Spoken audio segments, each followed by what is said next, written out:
आज के इस कार्यक्रम में मंच पर विराजित आदरणीय राहुल साहब त्रिभुवन सिंह जी, आदरणीय कर्नल साहब मानवेंद्र सिंह जी और सामने विराजमान जिनका हमने अभी उद्बोधन सुना, आदरणीय माट साहब। इसके अतिरिक्त यहाँ के गणमान्य जनप्रतिनिधिगण कुमान सिंह जी, स्वरूप सिंह जी, तीर सिंह जी रंडा, जोगिंद्र सिंह जी चौहान, जोगिंद्र सिंह जी रामसर, पृथ्वी सिंह जी रामदेरिया, रहमत सिंह जी चौहान, गिरधर सिंह जी, आज सभी को विजयादशमी की हार्दिक शुभकामनाएं। मेरे सामने विराजे, खासतौर पर राहुल साहब का जब मैसेज आया कि you have to come and join us on the festival of the Dasara और the celebration of the Dasara, तो मैं कहा मैं बिल्कुल कोशिश करूंगा, I'll join you। तो मैंने प्रयास किया और यहाँ पहुंचा और इतनी बड़ी संख्या में आप सभी को देखकर वाकई में प्रसन्नता हो रही, खुशी मिल रही है। बाड़मेर का स्वागत वैसे भी मुझे बड़ा आनंदित करता है और आप सभी का प्रेम का मैं सदैव ऋणी मानता हूं कि मैं जिस समय छात्र संघ अध्यक्ष का चुनाव जीता था और चुनाव जीतने के बाद मेरा गांव अवाय है, जैसलमेर जिले में है, और मैं मेरे परिवारजनों से, मुझे जन्म देने वाली माता से बाद में मिला। मैं पहले 3 दिन यहां बाड़मेर होकर गया। यह आप सभी का स्वागत सत्कार उसी की बदौलत थी कि आपने पहले बुलाया, इसलिए आपके आमंत्रण को तब भी स्वीकार किया, आज भी स्वीकार किया, भविष्य में भी स्वीकार करता रहूंगा। पथ प्रेरणा यात्रा, जैसा कि इन 3 शब्दों का युग्म अपने आप में जुड़ करके ये शब्द अपने आप में प्रेरणा देता है। विजयादशमी का यह अवसर, दशहरे का यह अवसर, भगवान श्री राम द्वारा रावण का वध करना और मां शक्ति द्वारा महिषासुर का मर्दन करना, ये आज ही के दिन हमने देखे थे। और इन 2 इतिहास के इन 2 अध्यायों में, इतिहास की 2 इन घटनाओं ने हमें विजयादशमी और दशहरा मनाने के लिए अवसर दिया। परंतु साथियों, आज के समय हमें किसे जीतना है और कहां जीतना है, आज के समय हमारा शत्रु कौन है और आज के दिन हम कैसे विजयादशमी मनाएं, अगर इस पर कोई विचार करे तो आप लोग क्या पाएंगे? क्योंकि आजकल युद्ध तो होते नहीं, और अगर होते हैं तो सेनाओं के होते हैं। तो हम आम नागरिकों के जीवन में कैसा युद्ध है, और अगर युद्ध है तो उसके हमारे जीवन में ऐसे क्या अवसर आए कि जिसको लेकर के हम लोग विजयादशमी मनाएं? उसके अलावा खास तौर से आज राजपूत समाज का कार्यक्रम है और पूरी दुनिया में परिवर्तन का दौर चल रहा है। प्रकृति के हर पदार्थ में आवर्तन का समय है, भयंकर भूचाल चल रहा है। और इस समय में देखने वाली बात है कि भविष्य में राजपूत समाज की स्थिति क्या होगी, राजपूत समाज कहां खड़ा रहेगा, इस पर विचार खास तौर से मेरे युवा साथियों को करना पड़ेगा। क्या हम लोग इस बदलते आवरण में, इस परिवर्तन काल में खुद अपने जीवन का जो रस, जो ताकत, जिस पर हम गर्व घमंड करते हैं, वो निचड़ चुका है, या हम दीन क्षीण होकर ढह जाएंगे और प्रकृति के साथ इतिहास का वापस किस्सा बन जाएंगे? ये लोग बात क्या करेंगे कि राजपूत थे। निसंदेह राजपूत थे, राजपूत है, राजपूत रहेंगे, पर हमारे भीतर राजपूती रहेगी कि नहीं रहेगी, इस पर विचार करना बहुत आवश्यक है। क्योंकि आजकल का समय, या तो कभी कभी लगता है कि मैं काल के सापेक्ष खुद को ढाल नहीं पा रहा हूं, या आप लोगों की जैसी अपेक्षा है मैं उस अनुरूप नहीं चल पा रहा हूं। परंतु कुछ घटनाएं, कुछ चीजें बहुत पीड़ा देती है, बहुत दुख देती है। पर इस परिवर्तन काल में साथियों इतना याद रखना कि हमें मरना नहीं, हमें इस आत्मचिंतन के इस दौर में निरीक्षण करने के पश्चात खुद को जिंदा रखना है और भविष्य में जो इतिहास की बातें थी वापस वही अपने सबल भुजाओं में राष्ट्र का, समाज का नेतृत्व लेना है। राष्ट्र का, समाज का नेतृत्व लेने से मेरा आशय यह भी नहीं है कि हमें कोई प्रधानमंत्री या मुख्यमंत्री बनना है, परंतु हम वापस वो बनना चाहें कि जब किसी गांव में, ढाणी में जब 50 लोगों का घर होता था और उसमें एक राजपूत होता था, तो वो पंचायती बात करने के लिए वापस हमारी चौखट आनी चाहिए, वो नेतृत्व चाहिए। इस पर आत्मचिंतन करना पड़ेगा। भैया, हम आप सभी जानते हैं कि देश में आजादी हुए 75 से अधिक साल हो गए, संसार गतिशील,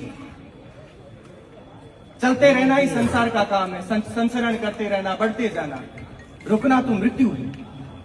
और संसार की गति के साथ अगर आप लोग नहीं चल पाए तो हम लोगों की भी मृत्यु निश्चित है। हम लोग कहने के लिए घमंड आज दो चीजों पर करते हैं, एक तो हमारे इतिहास पर और दूसरी हमारी गौरवशाली रक्त की तासीर पर कि हम उसके वंशज हैं, हम उसके खून हैं। इसके अलावा तीसरा विषय क्या है, आपसे कुछ पूछे तो आप किस पर गर्व करते हैं? अभी इस कालखंड में हमारे पास शायद ऐसे उदाहरण बहुत कम होंगे, हम कह नहीं पा रहे हैं कि हम लोग किस पर घमंड करते हैं, किस पर गर्व करते हैं।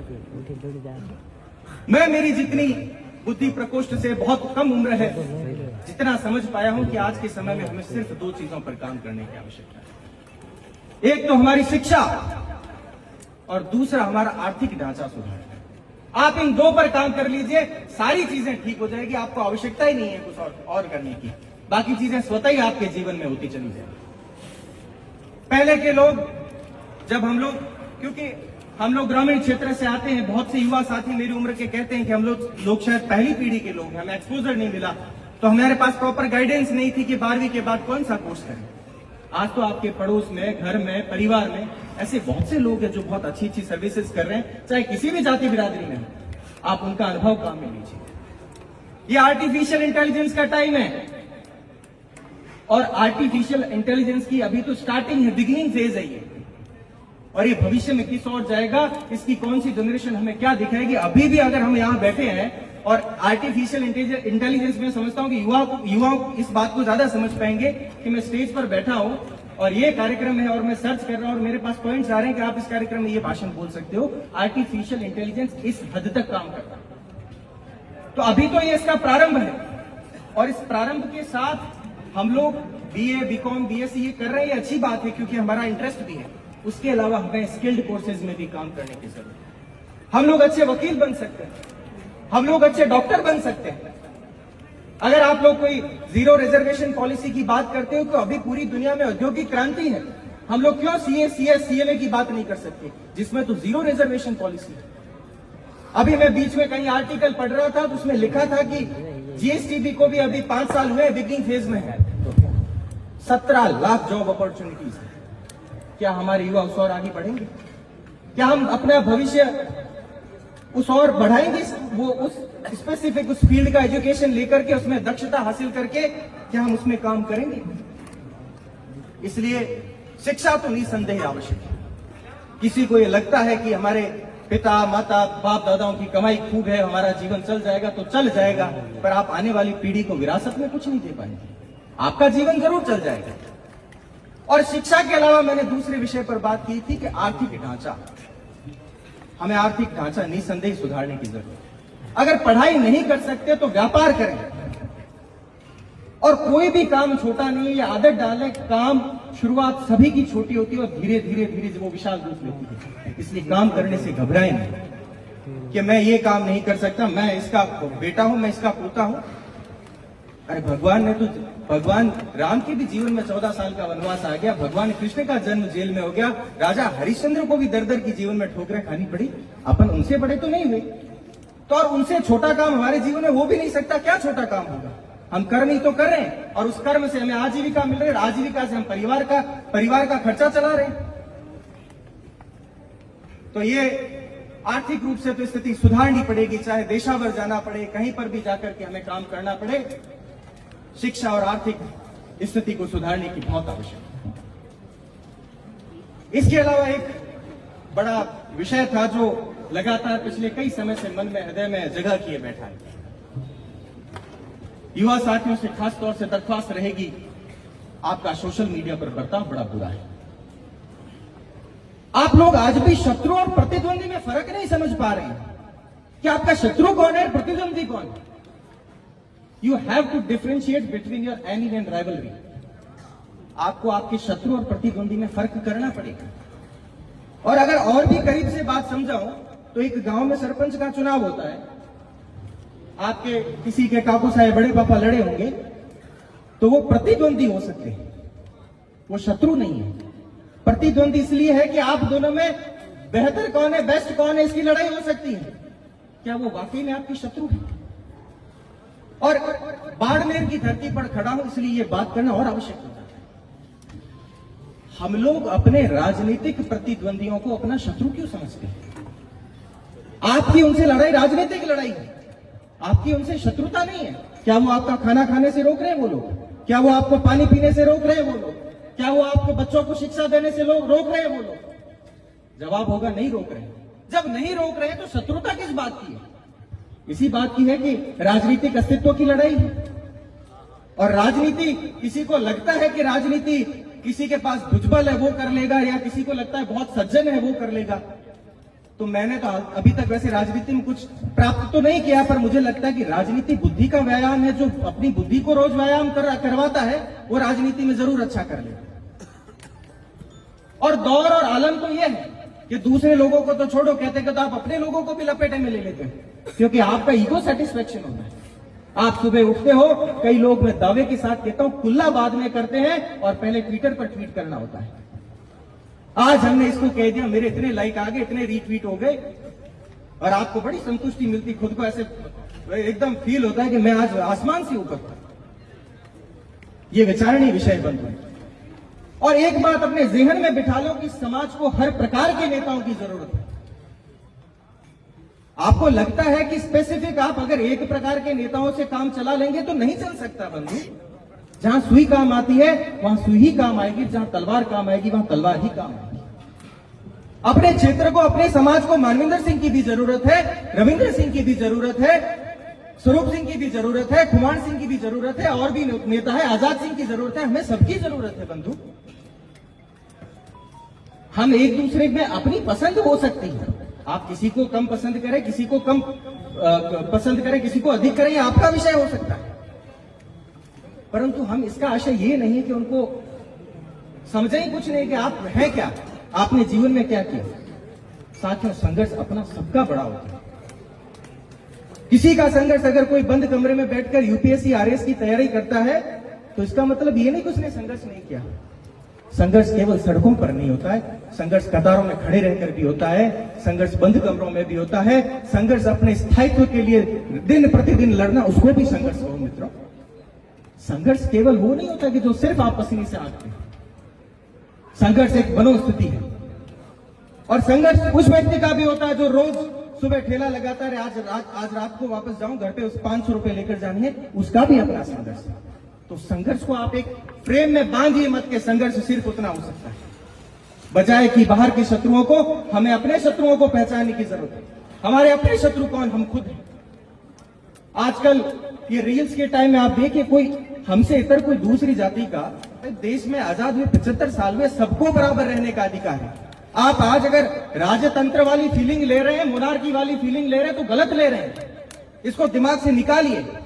किसी भी जाति बिरादरी का कोई वीडियो डाला होगा, मैं नाम नहीं लेना चाहता, अगर अकस्मात निकल जाए तो माफी चाहता हूं, उसके नीचे आप कमेंट करते हैं थू एडो थू वेडो, मैं नाम नहीं लेना चाहता, अगर स्पष्ट लूंगा तो शायद और बुरा लगेगा। चाहे किसी भी जाति के हो, मेघवाल हो, चौधरी हो, भील हो, हम उसके नीचे वो उसमें कुछ रील डाला, गाना डालते हुए आपने खट, और 101% बनाओ के कमेंट होते हैं उसमें, और किसी का कमेंट नहीं मिलता। मैं जब भी कभी जाकर देखता हूं तो हमारी शत्रु हम खुद हैं। फिर कहते हो कि चुनाव में हमारे साथ नहीं है, फिर कहते हो कि ये लोग हमारी बात सुनते नहीं। यार, सुनने के लिए आपने किया क्या ऐसा? और किया था तो आपके बड़ेरों ने किया था, आपने क्या किया है ऐसा? तो अब हमें सबको साथ लेकर चलना है। जो चाहे किसी भी जाति में जन्मा है, उसकी भी अपेक्षा है कि मैं इनके बराबर बैठूं। वो बातें गई। लोकतंत्र ने सबको अधिकार दिया। भारत के कॉन्स्टिट्यूशन के आर्टिकल 12 से 35 में सबको अधिकार है अपने जीवन के। तो हमको सबको साथ तो लेकर चलना पड़ेगा। अपनी रोटी बेटी के संबंध जहां रखने रखिए, उसका गर्व है हमें, परंतु सामाजिक संरचना ऐसी होनी चाहिए कि लोग हमारे पास आने चाहिए कि इन लोगों ने इतिहास के साथ साथ बदलते परिवेश के साथ खुद को भी बदला है, इसलिए ये लोग महान हैं। इसके लिए साथियों इस पर तो काम करना बहुत आवश्यक है। और मैं गर्व करता हूं क्योंकि मैं भी इस कुल जाति बिरादरी का जाया जन्मा हूं, और मैं ये बात अच्छे से समझता हूं कि हम भी आजकल विरोधियों से घिरे बैठे हैं, और ऐसे बहुत से लोग हैं जो पानी पी पी कर हमको कोसते हैं, गालियां देते हैं। पर हमारे लिए एक जवाब है कि शिक्षा और आर्थिक रूप से सुदृढ़ रहते हुए हमें संगठनात्मक शक्ति रखनी पड़ेगी। राजनीतिक रूप से हमें जवाब मौन से देना पड़ेगा। बजाय कि सोशल मीडिया पर किसी संगठन को गाली देकर के या किसी संघ को गाली देकर के, इससे कुछ प्राप्त नहीं होगा सिवाय आपकी संतुष्टि के कि मैंने इतना बड़ा लेख लिखा, उस पर 500 लाइक आ गए, इसके अलावा कुछ भी प्राप्त नहीं होगा आपको। मैं दावे के साथ कह रहा हूं, अगर आपको उस लेख से, आपकी उस ट्वीट से परिवर्तन आ रहा हो तो फिर आप निसंदेह करिए, मैं स्वागत करता हूं उसका। पर आपके ईगो सेटिस्फेक्शन के लिए आप अगर ये ट्वीट और इस प्रकार के काम कर रहे हैं तो इनको बंद करिए। मैं विरोधियों की बात कर रहा था, वो लोग हमको कहते हैं कि इन्होंने शोषण किया, हमारे साथ बुरा किया, बहन बेटियों के साथ बदसलूकी की। क्योंकि आपको लग रहा होगा कि कुछ कठोर शब्द कह दिए तो मौका आपने दिया, मंच आपने दिया, तो माफी चाहता हूं, कुछ बुरा लगा। पर मैं ये इतिहास को इतना थोड़ा सा पढ़ने का मौका मिला, मैं ये सोच रहा था कि किसी समय कोई राजे महाराजे यहां आए होंगे और इस सुनसान सी रेगिस्तान में, अब तो खैर ट्यूबवेल जमीनें हो गई, उस समय यहां पर वो आए होंगे। यहां पहले कोई खेती होती थी क्या, किसानी होती थी क्या? मुझे तो नहीं लगता। तो उनको आप ये जवाब दिया करें कि हम लोग यहां आए, यहां तो न तो पानी के स्रोत थे, न कोई और व्यवस्था थी, आपको किसानी करने के लिए जमीन हमने दी, आपको व्यापार करने के लिए स्थान हमने दिया, और बदले में हमने क्या चुना?